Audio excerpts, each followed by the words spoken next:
안녕하세요. 결혼을 앞두고 있던 여자입니다. 저와 결혼할 남자친구와는 동갑이고 5년 긴 시간 동안 연애를 해왔습니다. 사실 처음 남자친구를 알게 된 건 그보다도 훨씬 일찍이에요.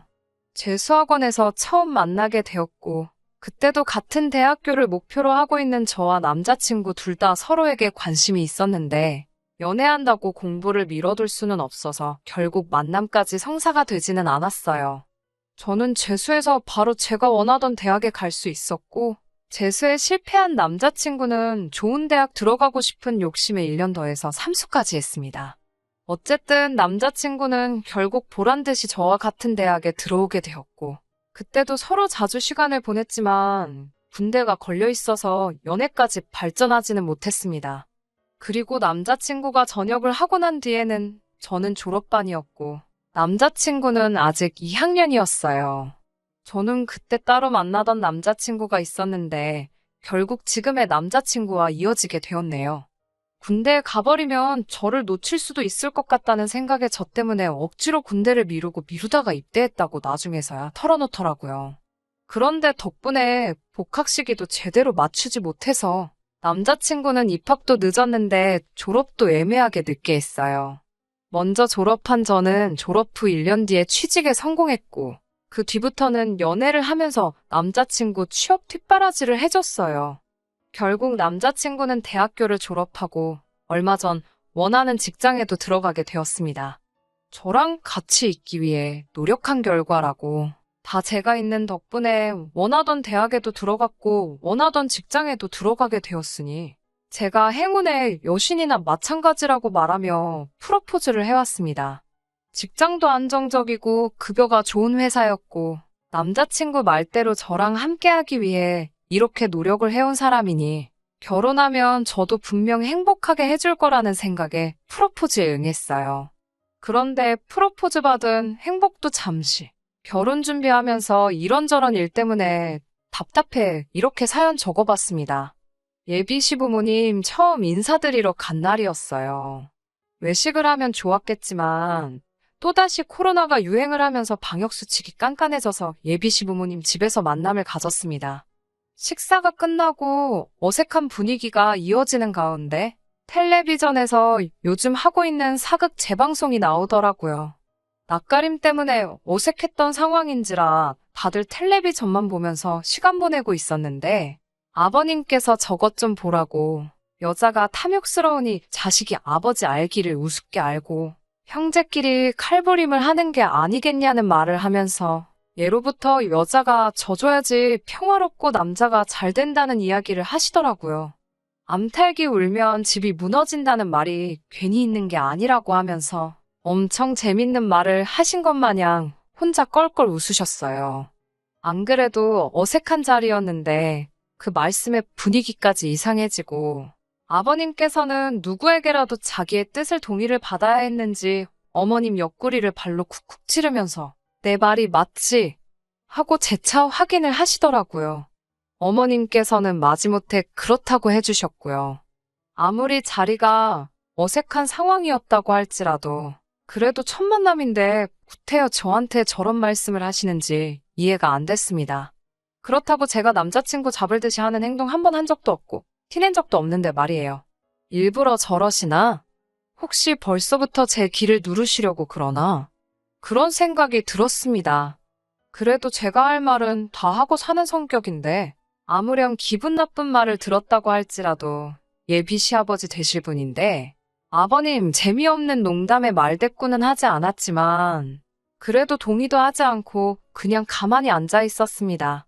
남자친구는 나중에 저한테 그때 왜 그랬냐, 뭐가 문제냐 하면서 자기 부모님이 신경 써줘서 초대한 식사 자리인데 그렇게 똥 씹은 표정하고 있을 필요는 없지 않았느냐고 답답해하며 화를 냈습니다. 아버님 말도 말이지만 그런 식으로 나오는 남자친구 반응도 섭섭하더라고요. 그래서 저도 솔직히 첫 만남인데 저런 말씀 하시니 나도 좀 서운했다고 따졌더니 그게 뭐가 서운할 일이냐고 어른이 분위기 좀 어떻게 해보려 꺼낸 말인데 누가 농담 가지고 서운해하냐고 하는 겁니다. 오히려 대화가 멈추고 어색해진 상황에서 예비 며느리 될 제가 애교도 부리고 하면서 분위기를 띄웠어야 하는 거 아니었냐고 하더라고요. 얼마나 제가 거기서 불편한 티를 팍팍 냈으면 집안에서 가장 어른인 아버님이 그런 서투른 농담까지 했겠냐고요. 시댁이라고 벌써부터 그렇게 날 세우면 안 된다고 하는 거예요. 제가 성격상 낯도 많이 가리는 편이기도 하고 사실상 유학 생활까지 하면서 가장 어려웠던 게 어른을 상대하거나 하는 일이었습니다. 경험이 많지 않아서 그런 자리에서 제가 제대로 행동하지 못한 부분은 인정합니다. 그런데 아버님이 꺼낸 말은 분위기 전환을 위한 농담이라고 생각되지 않았어요. 그리고 아무리 제가 며느리 될 자식벌 같은 존재일지라도 그 자리에서 제가 애교 부리며 분위기를 전환시켜야 된다는 건 아무래도 이해가 가지 않았습니다. 하지만 남자친구 말대로 아버님이 아기를 가지고 한 말이 아니라는 해명을 듣기도 했고 저도 불편한 기색을 숨기지 못한 잘못이 있었기 때문에 그날 일은 그냥 제 마음속에 묻어두기로 했습니다. 그런데 정말 어이가 없는 일이 처음 뵌 날 얼마 지나지 않아서 일어나고 말았어요. 결혼 준비를 하면서 결혼식장이나 기타 여러 가지들도 중요하지만 가장 중요한 건 아무래도 살 곳 아니겠어요? 저와 남자친구도 결혼하고 나서 살 집에 대해서 여러 가지 의견도 나누고 부동산도 다니면서 정말 서울 이곳저곳에 집이란 집은 다 알아보고 다니던 중이었습니다. 뭐든지 장점만 가지고 있는 집은 정말 찾기 힘들더라고요. 비교적 신축의 집값까지 적당한 곳은 위치가 참 애매해서 대중교통 타기도 번거롭고 회사에서도 멀었고요. 반대로 위치가 마음에 드는 곳은 마음에 드는 만큼 아파트가 구축이기도 하고 주차장 문제도 있었어요. 모든 걸 다 만족시켜줄 만한 집은 가격이 문제였고요. 신혼집 구하게 되면서 예비시댁에서도 어느 정도의 지원금을 마련해 주셨고 대출도 당연히 받을 계획이지만 10억이 넘어가는 집을 구할 방법은 없어 보였습니다. 결국 후보는 두 군데로 좁혀지게 되었어요. 출퇴근 위치도 좋고 재개발 예정지이긴 하지만 작은 집을 구하느냐 아니면 서울 근교 서부권이나 동부권 신도시에서 시작을 하느냐로요. 집을 알아보는 동안 마침 남자친구가 지내고 있던 월세 자취방이 계약이 끝나게 되면서 제가 전세로 살고 있는 원룸의 거실이 딸린 자취방으로 들어와 함께 지내고 있었습니다. 명절을 앞두고 있는 상황이었는데 남자친구가 집에는 안 가보느냐고 물어보더라고요. 저는 당연히 저희 부모님 집을 이야기하는 건 줄 알고 코로나가 유행이기도 하고 엄마가 몸이 약한 편이라 괜히 걱정이 돼서 올해는 안 갈 생각이라는 말을 했습니다. 그런데 남자친구가 너네 집 말고 우리 집 말하는 거라고 하더라고요. 아무리 결혼을 약속한 사이지만 아직 결혼도 하기 전인데 친척들이 다 모인다는 시댁에 제가 왜 가야 하는지도 모르겠고 또 제가 친정에 가지 않는 이유 중에 하나가 괜히 사람 많은 곳 다녀왔다가 코로나라도 걸릴까 봐인데 정말로 만에 하나 그렇게 된다면 건강 상하고 같이 있던 사람들 불편하고 그게 무슨 난리겠어요? 그래서 그 두 가지 이유를 대고 가지 않겠다고 했습니다. 그러니까 남자친구가 아직 결혼을 안 했다고 한들 올해면 우리도 부부가 될 텐데 며느리가 명절을 빠지면 쓰냐는 식으로 이야기를 계속 하더라고요.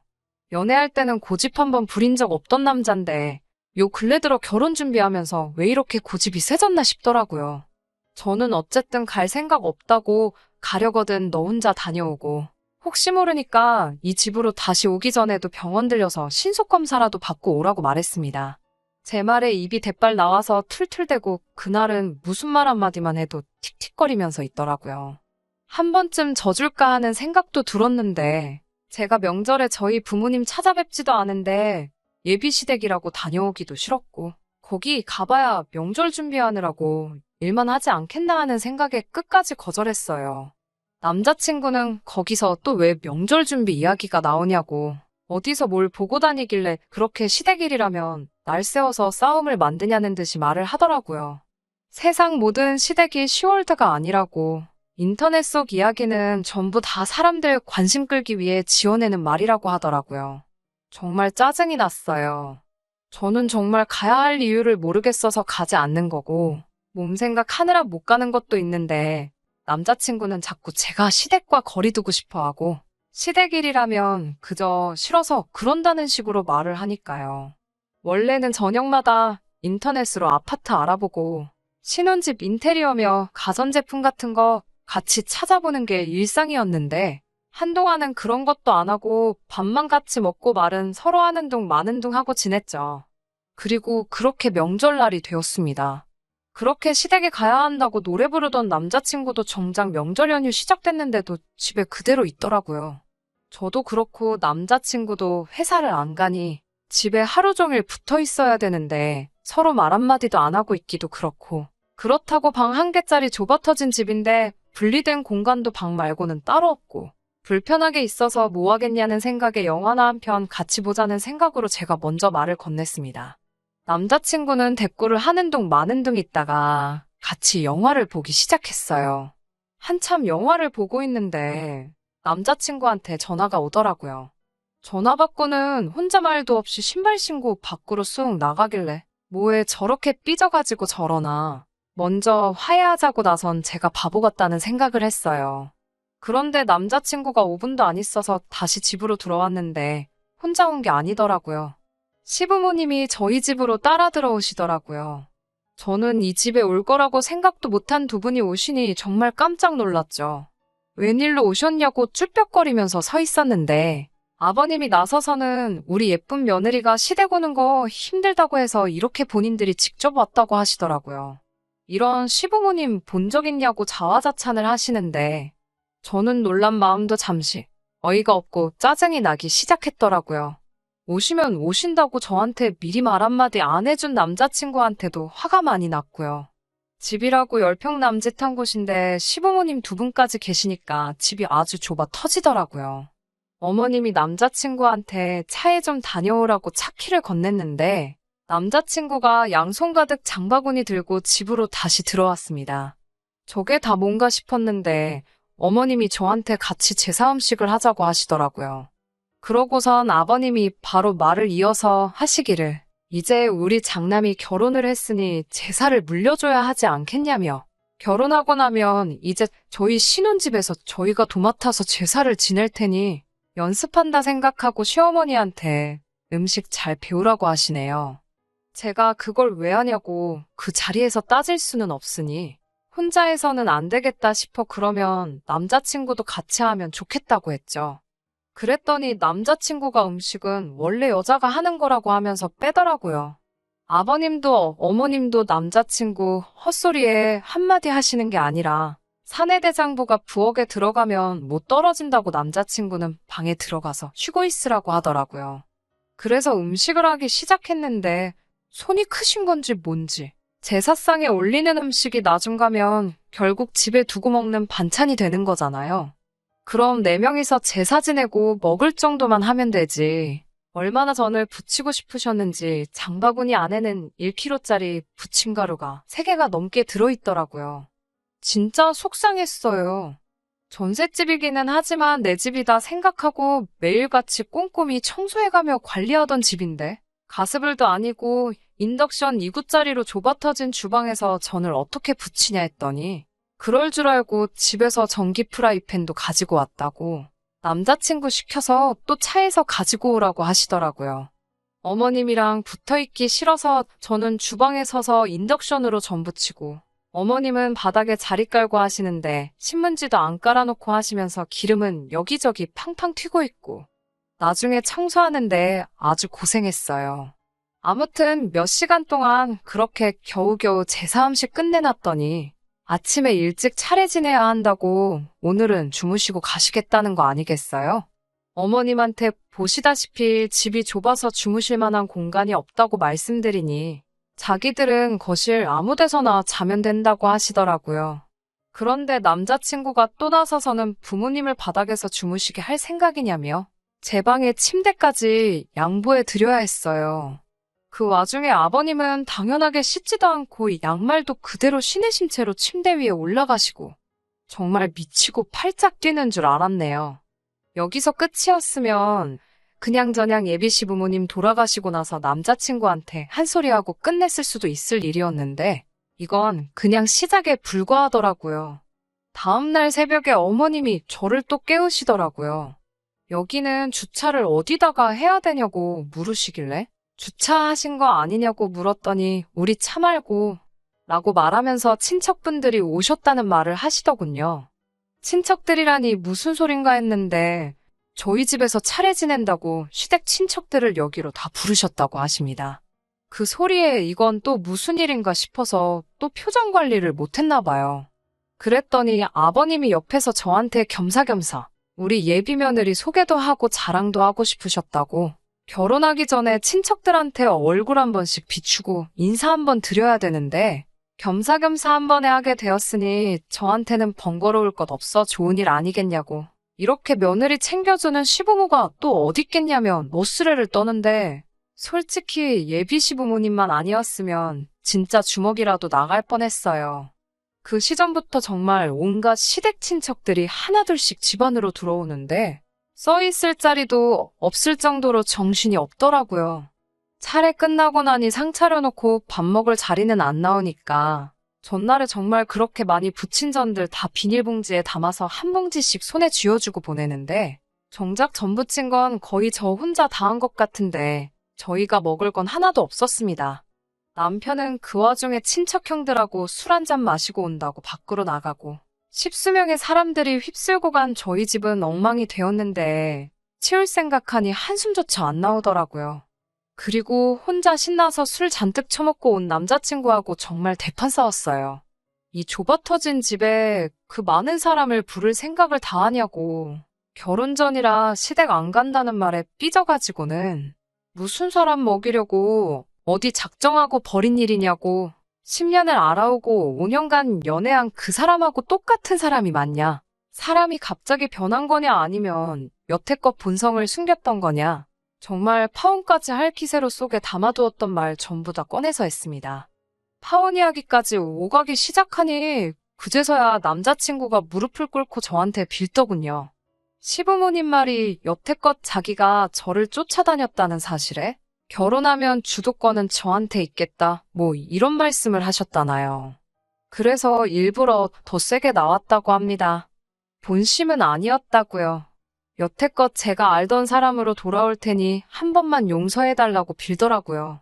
그놈의 정 때문인지 정말 자초지종 처음부터 끝까지 설명하고 싹싹 비는 모습에 마음이 약해져서 사과를 받아줬습니다. 그냥 받은 건 아니에요.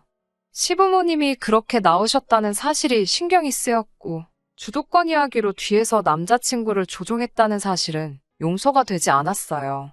어차피 결혼하면 시부모님하고 사는 거 아니니까 적당히 할 도리만 하고 거리 두고 지내면 된다고 생각했죠. 얼마나 아니란 생각이었는지 참 후회가 되네요. 결혼하면 제사 물려받을 생각 없다, 혼인신고는 곧바로 하지 않고 지켜보다가 정말 약속들을 지키고 있는 것 같으면 그때 가서 하겠다고요. 당연히 시댁에 방문하는 건 남자친구 혼자서만 하기로 약속받았고, 신혼집의 경우에는 남자친구의 명의로 해주되 제가 모은 돈이나 친정지원금 한 푼 들이지 않기로 했어요. 친정지원금은 제가 따로 가지고 있다가 혼인신고 올리고 나면 그때가 돼서 남아있는 대출금을 갚든 어떻게든 집에 관련된 자금으로 쓸 테니 명의도 그때 가서 공동명의로 바꾸자고 했지요. 그렇게 폭풍 같은 날이 지나고 남자친구도 다시 원래 모습으로 돌아온 듯 했고, 그 이후로는 예비 시부모님과도 적당히 거리 두고 지내며 결혼 준비 관련된 부분에서만 전화로 이야기한다던가 하는 식으로 지내고 있었습니다. 그리고 결국 파혼하게 되었어요.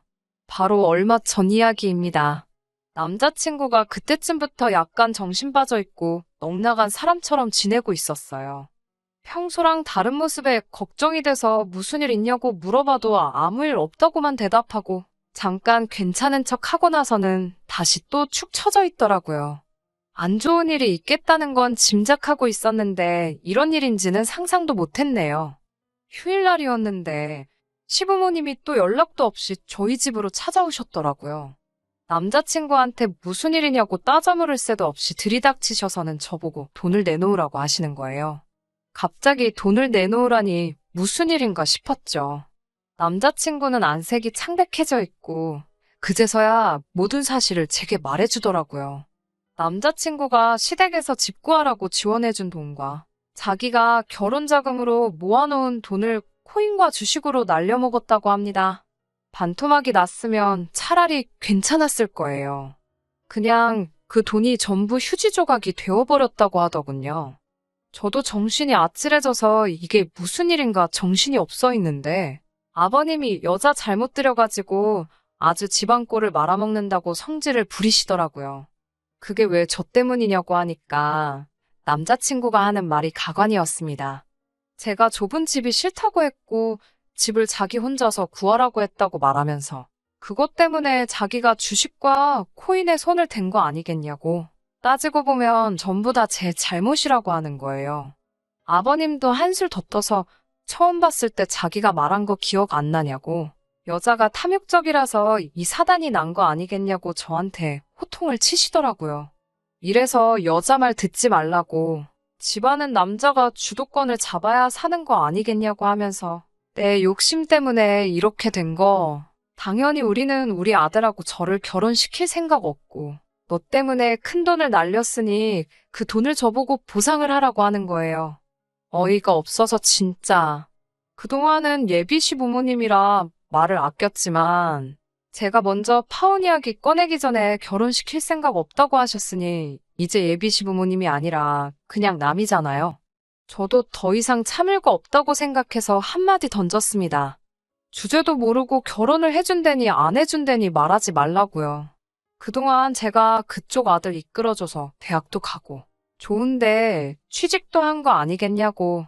알고 봤더니 아주 근본부터 못 써먹을 놈이었는데 그래도 어떻게 사람 구실하게 만들어놨더니 부모가 나서서 애를 다시 모질이 천치로 만들어 놓은 거 아니냐고.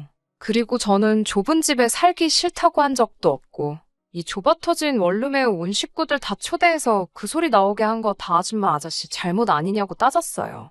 자식 농사 잘못 지은 걸 왜 내 탓으로 하냐고. 이제는 결혼해달라고 빌어도 저도 할 생각 없으니 모자란 당신네 아들 데리고 꺼지라고 소리를 질렀어요.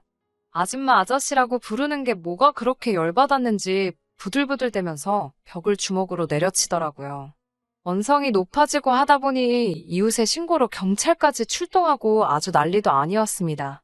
얼마 전 법원에 접근금지 가처분 신청을 보내놓은 게 인용 결정이 되어서 남자친구를 포함한 그 집 식구들 전부 제 근처에는 얼씬도 못하게 되었어요. 돈 문제야 당연히 자기가 날려먹은 건데 제가 어떻게 해줘야 할 이유도 없고요. 파혼하게 된다면 가부장적인 시부모님 때문에 하게 될 거라 생각했는데 결국 남자친구 본인의 손으로 뒤집어지게 되었네요. 만약 정말로 돈을 날렸다고 한들 저에게 솔직하게 말하고 처음부터 다시 시작했다고 말했으면 지금 살고 있는 좁아터진 제 전셋집에서라도 둘이 시작했을 수도 있었을 거예요. 그만큼 저도 그 사람에 대해서 진심이었고 정말 좋은 점만 보려고 했는데 차라리 이렇게 끝나버린 게 천만다행이라는 생각이 드네요. 부모님 말을 잘 듣는 것도 좋지만 스스로 판단하고 결정할 수 있는 사람이 되는 것도 중요하다고 생각합니다. 괜한 기싸움 하지 말고 서로 대화로 풀어나가는 것도 중요하다고 생각해요. 저는 결국 파혼하게 되었고 그동안 함께한 시간을 날리게 되었지만 남자친구도 그 시간과 더불어 여태 모아온 돈과 자기 부모님 재산까지 날려먹었으니 그걸로라도 위안 삼으려고요. 끝까지 들어주셔서 감사합니다. 오늘의 사연은 여기까지입니다. 구독과 좋아요, 알람 설정 부탁드리고 더 좋은 사연으로 다시 찾아뵙겠습니다. 감사합니다.